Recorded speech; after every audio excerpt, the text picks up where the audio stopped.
ఈరోజు enforcement directorate వారు సుదీర్ఘంగా ప్రశ్నించడం జరిగింది.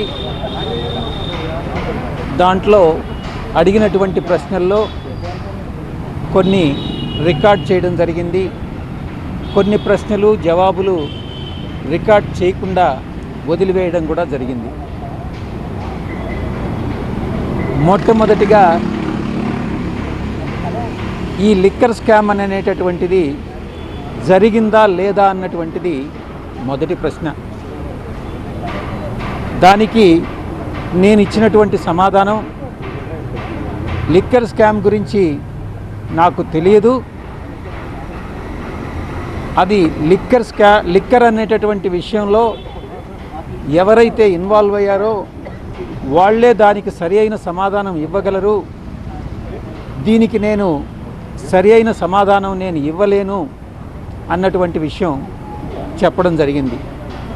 మీరు నెంబర్ 2 స్థానంలో ఉండి మీకు తెలియదనడం కరెక్ట్ కాదేమో అన్నటువంటి ప్రశ్నకి నేను ఒక్కటే చెప్పాను. స్వయానా శ్రీ జగన్మోహన్ రెడ్డి గారే పార్టీలో ఎక్కడా కూడా నెంబర్ 2 స్థానం అన్నటువంటిది ఉండదు అనని పలుమార్లు ఆయన, నేను కూడా గతంలో ఎన్నోసార్లు ప్రాంతీయ పార్టీల్లో నెంబర్ 2 స్థానం అన్నటువంటిది ఉండదు, 1 నుంచి 100 దాకా అందరూ ఎవరు ఉండరు, 100 తర్వాతనే ఎవరైనా ఉంటారని పలుమార్లు చెప్పడం జరిగింది. కానీ ఈరోజు దానికి పూర్తి భిన్నంగా ఇప్పుడు ఉండేటటువంటి కోటరీ ఏదైతే ఉందో, అప్పుడు నేను పార్టీలో కొనసాగేటటువంటి సమయంలో నన్ను నెంబర్ 2గా యాక్సెప్ట్ చేయకుండా ఉన్నా కూడా ఈరోజు పార్టీ వదిలి వెళ్ళిపోయిన తర్వాత, కేసులు చుట్టుముట్టిన తర్వాత, ఈరోజు అటు మీడియా మిత్రులు కానీ, ఇటు వైఎస్ఆర్సీపీలో ఉన్నటువంటి సోషల్ మీడియా కానీ నెంబర్ 2 అని అనేటటువంటి ప్రచారం చేస్తూ ఉంది.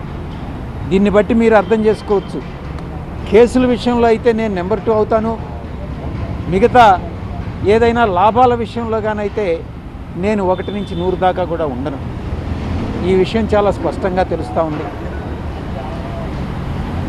నేను ఒక్కటే చెప్పాను, ఏ రోజు కూడా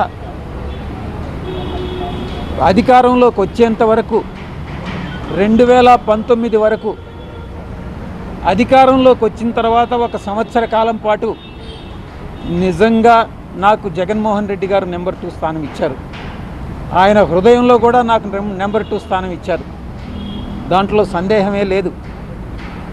కరెక్ట్గా అధికారం వచ్చిన తర్వాత మే 28 నుంచి ఇంచుమించుగా 2019 తర్వాత ఆయన మనసులో నుంచి నేను జారిపోతూ వచ్చాను. ఎందుకంటే ఈ పనికిమాలిన కోటరీ వల్లనే. ఆయనలో ఒక అభద్రతాభావం కల్పించి, నేనేదో